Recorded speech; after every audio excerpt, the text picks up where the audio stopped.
As an indie hacker, you can learn a lot from the comments on Hacker News, but probably not in the way you expect. Welcome to the Bootstrap Founder. My name is Arvid Kahl, and I talk about bootstrapping, entrepreneurship, and building in public.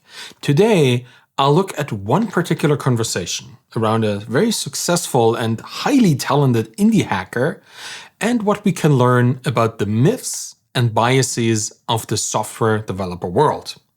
Let me quickly thank the sponsor of this episode, Acquire.com. More on that later. Now let's take a trip to Hacker News.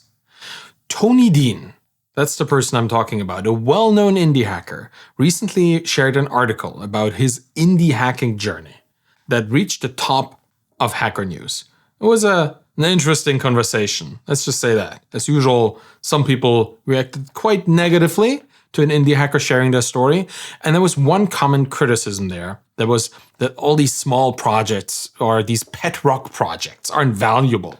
There was a pretty strong sentiment in the audience of mostly salaried software engineers there that small niche solutions aren't what developers should aspire to build. There's more to this than just a blatantly obvious envy and jealousy for someone who is building something on their own terms, as Tony has been. A lot of people would like that, but can't, so they lash out. But this phrase, pet rock project, it's really meant to diminish the value of a simple project, of something that has niche appeal and is a little bit quirky, maybe a little bit simplistic or confined, but I believe it's perfectly fine for indie hackers to build these particular tools. I think it's okay to create a product without a technological edge or build something that isn't highly disruptive. You don't have to build the next unicorn to have a meaningful entrepreneurial life.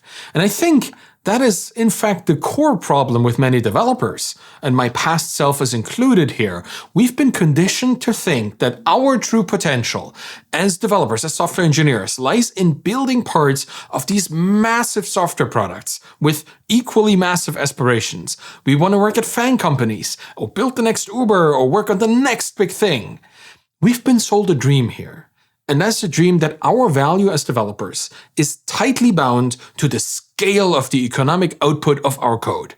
The bigger, the better. The better the code, the more important we are as developers. And anything that doesn't aspire to be that next big thing is quickly called a pet rock project. The founder who escaped the unicorn-seeking mind prison, well, they get called a sham and a failure. And to protect our self-worth, we shame those who don't do as we are conditioned to do. The thing that we have become identified with, right? We are the people who built these big things. We are elite. We are great at what we do. And the better we are at coding, the more important we are as people. And honestly, as an ex-elitist developer myself, I just really understand how big of a part of our identity that can be. It took me years to unlearn this. And it hurts to see others so violently aggress against an indie hacker sharing their story. I can't say this didn't trigger me, as you can probably tell, when I saw those comments to Tony's blog post. It just felt so insulting to the journey that I had seen Tony to be on for years now. He's a real person, done real cool stuff, and seeing him shut down and just yelled at wasn't fun.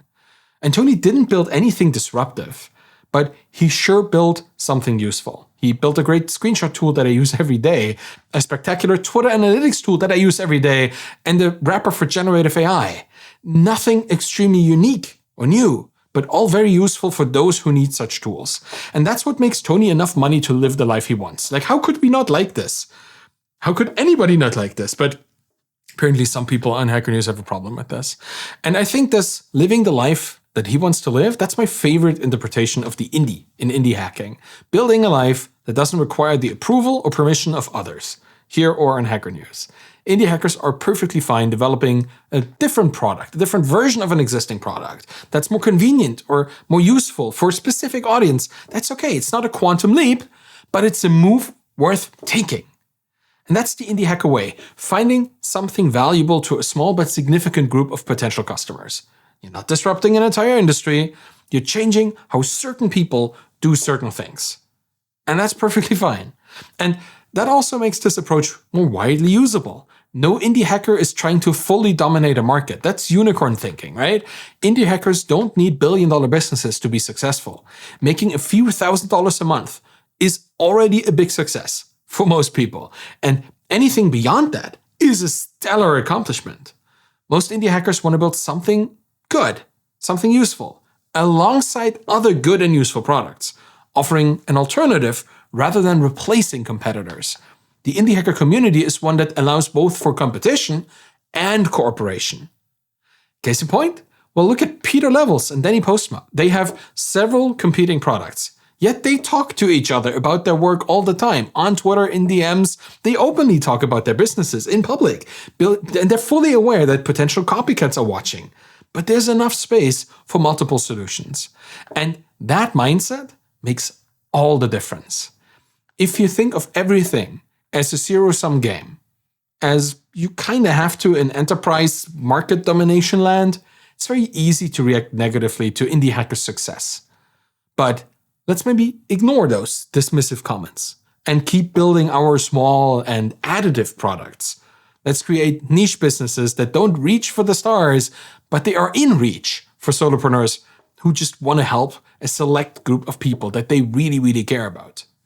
Staying away from this unicorn mindset is a secondary and I think equally powerful form of interpreting the indie in indie hacking. So let's embrace independent thought, creating our own dreams and making an impact in our own way. And that's it for today. Let me talk a bit about our sponsor here at this point, Acquire.com. Imagine this. You're an independent founder who's built an independent SaaS product. You acquired customers, and now all of this is generating independently consistent monthly recurring revenue. The problem is, though, you're not growing for whatever reason. You may lack focus or skill or just lack interest, and you kind of feel stuck. So what should you do? The story that we all would like to hear is that you buckled down and reignite the fire within yourself. You got past yourself. You work on the business instead of in the business. You built this audience you always wanted to build. You start marketing the thing you hate, and you go out of your comfort zone. Do things you didn't want to do, but now you do them. And 6 months down the road, you've tripled your revenue. Wouldn't it be great? Well, reality is not that simple. This situation is different for every founder who's facing this crossroad. And too often, this story ends up being one of inaction and stagnation until the business becomes less valuable or, at its worst, completely worthless. So if you already find yourself here, or you think your story is likely headed down a similar road, I can offer you the third option here, really. That's selling your business on Acquire.com, or at least considering it. You can capitalize on the value of your time right now. That's a pretty smart move to make. Acquire.com, that's free to list, and they've helped hundreds of founders already. So you can go to try.acquire.com/Arvid and see for yourself if this is the right option for you. You don't have to sell, but it's good to know that you can. Thank you for listening to the Bootstrap Founder today. You can find me on Twitter at AvidKahl, ARVIDKAHL. You find my books on my Twitter course there too. And if you want to support me in this show, which I would really appreciate, please subscribe to my YouTube channel, get the podcast in a player of choice, and leave a rating and a review by going to ratethispodcast.com/founder. Any of these things will help the show, and I will appreciate them. So thank you very much for listening. Have a wonderful day, and bye-bye.